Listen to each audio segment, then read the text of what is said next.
Welcome back to the Keiser Report. I'm Max Keiser. Time now to turn to one of America's preeminent journalists, a follower of the new journalism school talked about by Tom Wolfe, I think going back to the 70s. Matt Taibbi. How's it going, Max? Very good. Thanks for being on the show. And as I make that comparison to the new journalism and the school of new journalism because at that time, just as a quick digression here, this idea that the truth versus facts, and facts can be kind of plain and don't necessarily give the truth. And writers like yourself that are gifted with the language can offer a truth that is transcendent. And we saw this in your writing for Rolling Stone and talking about Goldman Sachs, and you galvanized people's imagination with the vampire squid. Right. That's a great turn of phrase. I mean, it really put into context what this is all about. And now, and subsequently with your books and your articles, you've continued in that vein, bringing really good journalism to the fore. And so let's get into what you've been talking about recently.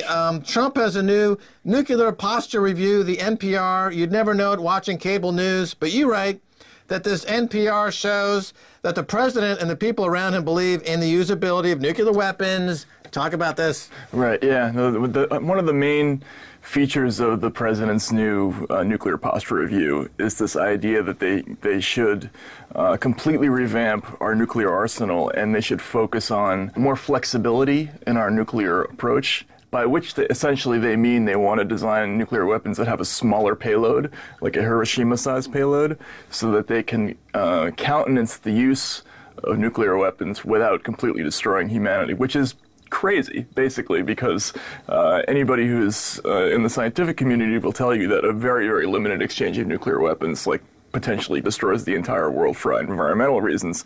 But the Trump posture review pretty much says this openly, and it got almost no press in this country because there's only one story in this country, and it's Trump's ongoing scandals. Right, the ongoing Trump scandal, the Russiagate story. Right. This is interesting. I guess part and parcel with what you're talking about here is that the end of the Cold War featured with Reagan and Gorbachev some agreements between the two countries to scale back on atomic weaponry, and there was an agreement not to go east with NATO, and there was a détente, and there was rapprochement, and there was peace in the valley, and that lasted for a while. But then apparently there's been heating up recently. The Cold War is back, I guess, because it does tie to the nuke question. And how did this Cold War end up becoming hot again? What triggered that in your view? I think it's a variety of factors. Going back to what you were saying, it's amazing to think that even at the very peak of the Cold War, when Reagan was calling the Soviet Union an evil empire, and Gorbachev this is in the pre-perestroika days, that they were coming up with agreements like START and SALT, and because even at the time when they were most motivated financially, politically, in every respect to keep building nuclear weapons, they knew that it was a bad policy. They had a number of near misses, both sides did, over the years, and all the way up through 2011 and 2012. Russia and America continually worked to kind of scale back the nuclear arsenal. So even at the height of the Cold War, there was an idea to scale back on atomic weaponry because it was so crazy. Yes, right. That both countries realized that mutual destruction was assured if we went down this path, but that somehow that got flipped now, and now there's this idea under Trump, the current posturing is that actually atomic weapons, it's acceptable if you do them in the right way, you roll them out in a small nuke. So it repudiates that entire line of thinking. Yes. So that sounds very, very dangerous. Right. And it's not being covered because the mainstream media seems focused elsewhere. So talk a little bit about, I guess, how dangerous is it? I mean, you've done the work on it. So what are we talking about here? What level of danger are we at? Well, I talked about this before the election with Trump. The one thing, when you're thinking about Donald Trump getting elected potentially, this is a person who has almost no attention span, who acts almost before he thinks. He tweets, he bypasses his entire staff to go do things. He speaks directly to the public. This is an extremely impulsive individual, and he starts things with other countries, potentially, but through tweets or whatever, this is the worst case scenario is an early use of nuclear weapons. The one thing you would want to make sure of if he got elected was that this question was paid attention to constantly, and it's not. I mean, he's with his various kerfuffles with North Korea, and with this nuclear posture review, he's made the world a significantly more dangerous place, but we're not paying as much attention to it as we probably should. I think this is the one area where everybody should be keeping an eye on Trump constantly. How would you see overall so far in the Trump era, what has been kind of the biggest surprises for you so far in the first year now that he's been in office? The first thing I would say is that I expected this huge reckoning within the Democratic Party after the loss. I mean, the day after Trump got elected, my first thought was, wow, they're going to look back and say, how could we lose to this guy? And say we have to completely rethink how we do business and overhaul their entire apparatus. And that didn't happen. And what we've instead have is we're kind of stuck in a kind of perpetual 2016. This sort of Russiagate scandal has kept us sort of frozen in time, continually relitigating all the issues of that election season. And Trump's administration has essentially been frozen in place by this one overarching crisis that has dominated the news, dominated his presidency, dominated politics. I mean, everything it keeps coming back to this one story, and it's been amazing and strange to watch. You're a shrewd observer of the media, and you write about it, and you're part of it. And I want to get your comment on something because it seems like something remarkable has happened. 30 years ago in Texas on public access cable, a little-known guy named Alex Jones started broadcasting. And he became very big. And before the 2016 kicked off for Trump, he visited Alex Jones and kind of kicked off his campaign. And a lot of people would put Alex Jones in the camp of a conspiracy theorist. Sure. And someone who is constantly, bending the facts to suit a narrative that some may consider wild. But then you look at cable TV and like a Rachel Maddow, who's #1 in cable today, and she now sounds exactly like Alex Jones. She's got nothing but conspiracy theories. So Alex Jones has become the de facto model for news in America. Right. What do you think of that observation, and what does that tell us? I think you're right on. I mean, I might not characterize Rachel exactly that way, but I saw this coming in the summer of 2016, that there was a very, very sharp polarization that was going on within the media community. Reporters were talking about it.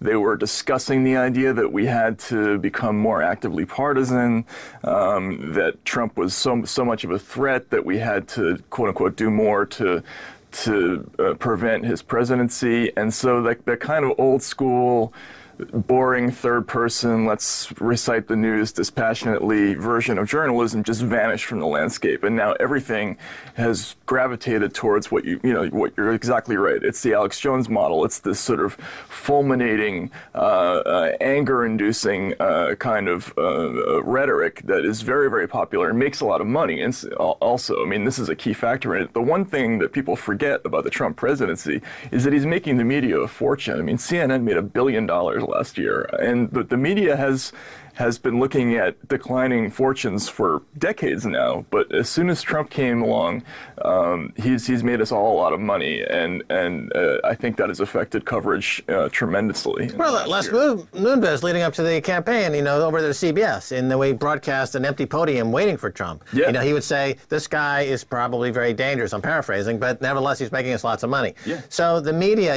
that famous movie, the tail wagging the dog with Dustin Hoffman talking about the campaign and the kind of cooking up of the of the paranoid, schizophrenic kind of crazy schemes to get people in office, and the media had Dustin Hoffman playing a movie producer to concoct a story, and so that's become the go-to scenario now. It's just all this fake news. What do you think about this phrase, fake news? Like, what does that mean exactly? Yeah, it's interesting because one of the problems is the entire kind of modern system of commercial media is designed to make fake news or something like fake news viable. It's financially viable to do short blasts of angry rhetorical journalism, right? Increasingly, every single year we see more and more people are getting all their information from mobile devices, not just tablets now, but especially phones. So what people are looking for is something they can see on their phone and watch for like 10 or 15 seconds or 30 seconds. And the stuff that's really, really popular is Alex Jones style journalism. That's the stuff that really, really works over this medium. And so it's these little memes, little sensational headlines. That's what everybody's trying to do, is like the clickbait. And right now, you write typically a piece for Rolling Stones is what, 3,000 words, 4,000 words? More, yeah. 6,000 words? Yeah. Right, so it doesn't fit on a tweet. It doesn't fit on a tweet, yeah. No, it's a Twitter-friendly environment, and, people like me, we're dinosaurs in the business. Every generation says that the political divide in America seems to grow sharper and sharper. But this generation, I was watching this group of, the students in Florida who have been now tragically gunned down, and they seem like they're motivated now. They're coming out and saying, you're threatening us. We're fighting for our lives. Like the generational divide at this particular moment seems really the sharpest it's been in a long, long time. Mm-hmm. How would you think? What's your thoughts on that? I think we're becoming more polarized than ever for sure, but you're right, this next generation, the younger generation, the millennial generation and younger, they're more politically active in a specific way than maybe my generation was. How so? In other words, we had the 60s, then we went into, like, the 80s was a very go-go, rah-rah, Reagan-esque, Top Gun was the big movie, right, and it was jingoistic, and then we went into a very heavy pop phase. Right. It was like pop became like the prevailing cultural norm, mixed in with a little hip-hop. But now, it seems like we're all the way back to maybe the Kent State days. Exactly. These kids are like, you're trying to kill us. Yeah. We don't want to get killed. Is that is that a possibility? It's really interesting, because I think in my generation, right, the kids in my generation grew up listening to our parents, who were 60s kids, and they had a more ironic take on everything, right? Like their parents had been incredibly earnest, fighters for causes, and then they of course grew up and went into business, and their kids saw them as kind of phonies and fakers, and they had this kind of jaded, ironic take on everything, which is why, the 80s and 90s were a generation that was really ripe for like stand-up comedy and humor and offbeat satire, like Spy Magazine, that kind of thing. And now the pendulum is swinging back the other way. I think this next generation is looking at my generation and saying, you guys didn't take politics seriously enough. You left us with idiots like Trump in office, and now we have to get serious and clean up your mess. And I think that's what's coming, is a new wave of kind of earnestness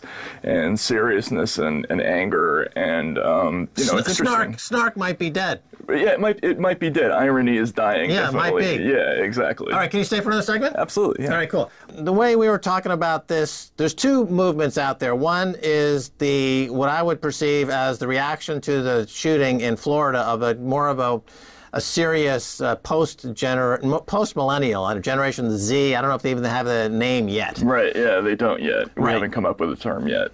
They will. Right, you should come up with the term. Yeah, I'll work probably on it. During this interview. Yeah, exactly. You'll have it. We're at the millennials, right? Then there's post-millennials, so they're without a term. Right, yeah. They could... Millennials, or something like that. We got to come up with something. Maybe right now we'll think of something. But so this generation, I saw them on TV, and they are serious. Their attitude is, the NRA is trying to kill us. We're existentially threatened here. And so there's that movement.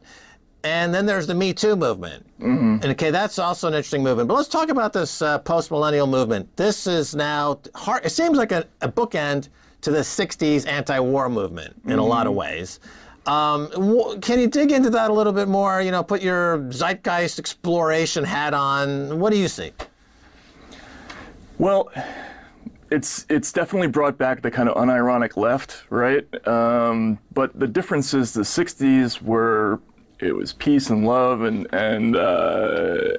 there was this explosion of kind of music, and there was a vibe to it that was a lot lighter. You say they brought back the unironic left. Okay, let's unpack that for a second. So the last time we had a real left in America was like the Black Panthers. Right. Yeah. Exactly. And that was left. That was left. Right. Yeah. And that was black guys with guns. Right. You know, and there was a real strong reaction to that. SDS. Yeah. Exactly. Yeah. Okay. And then we went into a phase of really right wing kind of middle-of-the-road conservatism, and the left, even though people say Hollywood is left, and yet, according to USA Today, 94% of women in Hollywood get sexually abused. Right. Right. So they're predators in the liberal left of Hollywood. It's a predator state. Yeah. Right. And I would dispute the fact that Hollywood is really all that lefty. I mean, if you look back at the movies from that era, from the Reagan era especially, I mean, they were incredibly conservative, right? I mean, there was all kinds of messaging. Yeah, you know, Top Gun. Top Gun. Right, it was like, the prototypical movie. So there's no then. left in America. Right. There wasn't when I was growing up, but anyway. Right. Yeah. So the unironic left refers back to a muscular, left wing that was really post Jim Crow. I mean, this was the movement to restore justice to all citizens in the United States, and so now you're saying possibly swing back to an unironic left, and so the snark could be dead. The ironic, let's call it the Jerry Seinfeld school of humor, is kind of maybe dead. Right. And we're going back into a new era. And does it dovetail into this Me Too movement, or is that a completely separate movement? Because you had feminism in the 70s. I realize this question is pretty wide-ranging. It's like a free-range question. But you have the feminism in the 70s. That kind of died in a lot of ways, in my view. Right. And now it could be coming back and having a more serious approach to a more feminist movement. So is the feminism and the more youth, is all coming together now? What do you think?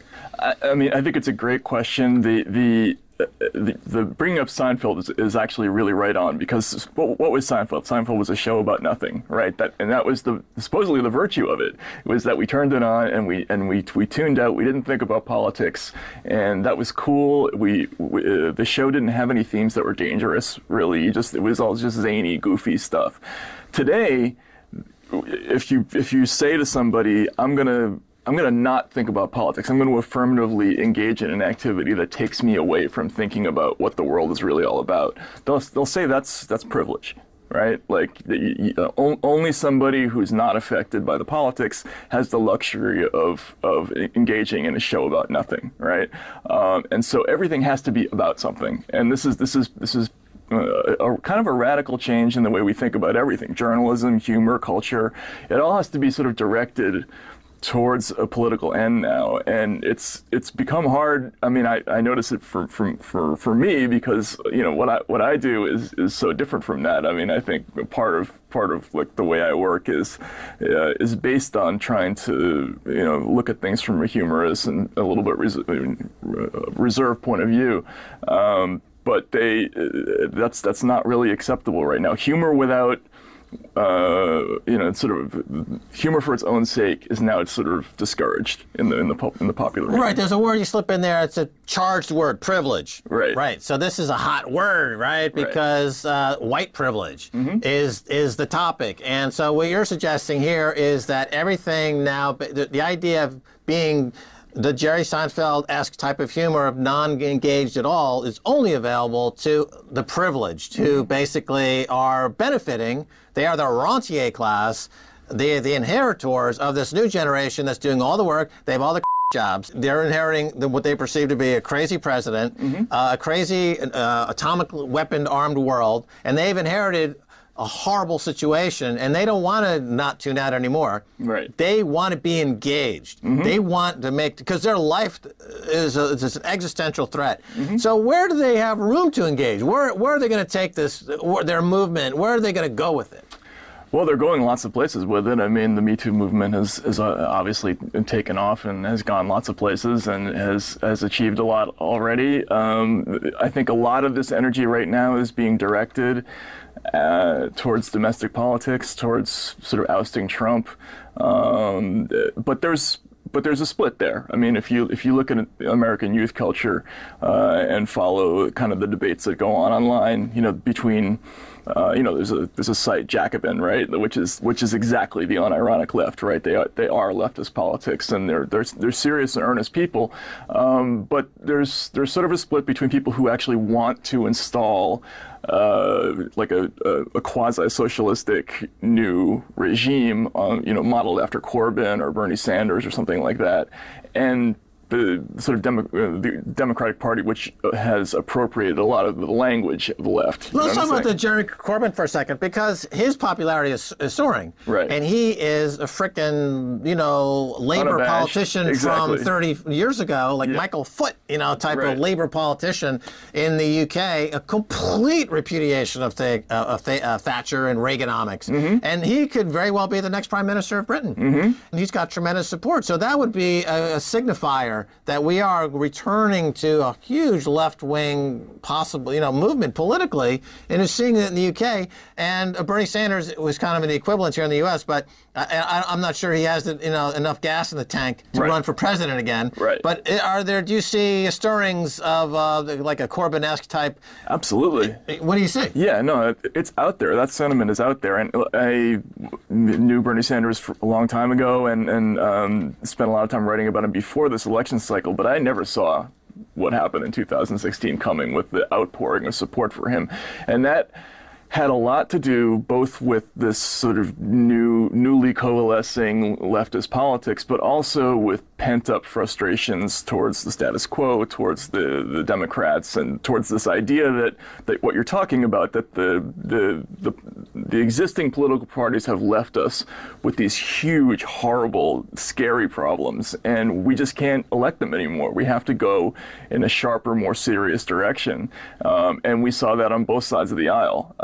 But that sentiment is definitely still out there. Let me ask you about your writing, because your writing, as you mentioned before, you hinted at that it has an element of satire to it, or humor. How do you now are going to, this is your market. This is the folks that will be reading your stuff. What's the process? Do you listen to what's happening out there and it goes into the writing organically, or do you have a certain style that you feel is your quote-unquote brand that needs to be maintained? That's kind of an odd question, but it's tough. Yeah, I know what you're saying, though. I mean, it's been difficult. I'll be honest. I mean, there's a part of what I do. I've always believed that humor for its own sake is sort of inherently iconoclastic. Like when people laugh, they laugh at anything. If you watch Monty Python, it's not political. It doesn't tell you to be left or right. Right, but you're saying this new generation is like humorless to a degree. Yeah, like my generation believed that laughing at all politicians was healthy, right? Like if you looked at all of them and realized that they're all on some level posers and silly, and we should be suspicious of everything that they say. That was a healthy response. Nowadays, it's not quite like that. Now, humor of that sort is a little bit sort of discounted. It has to be targeted. It has to be out of direction. I mean, all the humor on Saturday Night Live in the last year has been about Trump. It's Putin coming down the chimney or whatever it is. And I don't know. I don't know how I feel about it. Do humorists have a responsibility to be equal opportunity? In the sense that Saturday Night Live, they never bring up Hillary's foibles and the fact that she's very easily to satirize because she's it's someone who lost to a game show host, essentially. Yeah. I mean, if you can't satirize that, you're not a satirist. Yeah. And yet they feel like somehow that show, like they have a responsibility above and beyond humor. Right. And is that... I mean, that seems like they are violating their role, their code to offer the public a way to vent and have a release from the stuff that's going on, because they are becoming as political as Rachel Maddow. And it's the same thing in journalism, right? So journalists of my generation, we grew up with the idea that our only responsibility was to get things right. Right? We tell the story the way we see it, we call it the way we see it in every direction, we put it out there, and we let society figure it out, right? They make the responsible decisions from there. These days, the idea is we have to affect the outcome. We have to be political. We have to help make a political decision prior to putting the information out there. And what you're seeing now is instead of journalists that are reporting in all directions, that are just becoming messaging platforms that just are essentially in sync with one or the other political party. And it's kind of the Foxization of news. And it's going on across the media landscape. And I think that's very dangerous and unhealthy, because as soon as you have a politicized media, I mean, that's a classic feature of a third world country, is when media outlets don't report in all directions. Yeah, people say, I listen to them all, and I can assimilate it all, and I come up with my own conclusion. But what's happened is you had a nation of Sibyls. People are becoming schizophrenic. People are becoming multi-personality. They change their chemical composition looking at different news outlets to correspond with what's going on. They can't synthesize all this stuff. Right. The human brain is not capable of doing to make those sophisticated choices and live life at the same time. So you end up with a completely fractured view of things, and none of it represents reality. And through that, we end up with like Charlie Munger coming out and saying Wells Fargo should be forgiven for stealing money out of everyone's account. That's right. Suck it up and cope. Right? Remember that? Yeah. Exactly. Yeah. No, I mean, you're absolutely right. When nobody's reporting on the foibles of their own party, then nobody's trustworthy. And that's the problem when you have this information landscape where people aren't reporting the negative things about their quote unquote their side. You basically have a desert. You have this gigantic oasis of untrustworthy media, and people are consuming tons and tons and tons of it, but they're not making sense out of the world. It's fake news. It's fake news. It's junk news. It's junk news. They're obese with lies. Right. All right, Well, gotta go. Yeah, exactly. All right, Matt, thanks much for being on the show. Of course. Good to talk to you. All right, well, that's going to do it for this edition of the Keiser Report with me, Max Keiser, and Stacey Herbert. I'd like to thank our guest, Matt Taibbi. If you want to reach us on Twitter, it's Keiser Report. Until next time, bye, y'all.